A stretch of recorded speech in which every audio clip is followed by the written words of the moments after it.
नमस्कार. आज आपण बनवणार आहे पाकातले बेसन लाडू. ही पद्धत माझ्या आई व सासूबाईची आहे.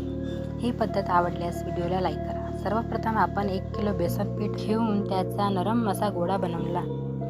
या गोळ्याच्या अशा छोटे छोटे गोळे बनवून त्याच्या आपण पुऱ्या लाटून घेणार आहोत.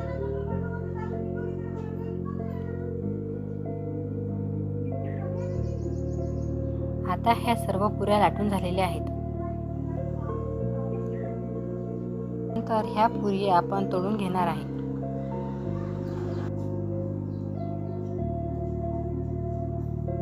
गरम पुरी आपण मिक्सरला बारीक करून घेणार आहोत. हे बारीक केलेले सारण जाडसर वाटत असेल तर चाळणीने गाळून घ्यायचे.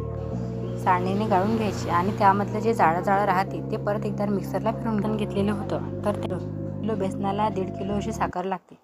तर त्याचा असा आपण पाक बनवून घेणार आहोत. तर हा पाक गरमच असतानाच आपल्या त्या बारीक केलेल्या सारणात टाकायचा आहे.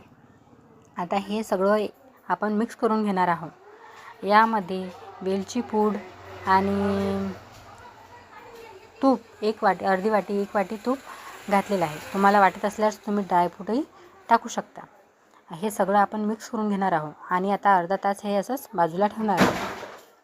अर्धा तास असंच बाजूला ठेवून देणार आहोत आणि अर्ध्या तासानंतर त्याचे आपण असे छोटे छोटे गोळे बनवून छोटे छोटे लाडू बनवून तयार करून घेऊया. तर असे हे आपले पाकातले बेसन लाडू तुम्हाला आवडल्यास व्हिडिओला लाईक करा, चॅनलला सबस्क्राईब करा. थँक्यू.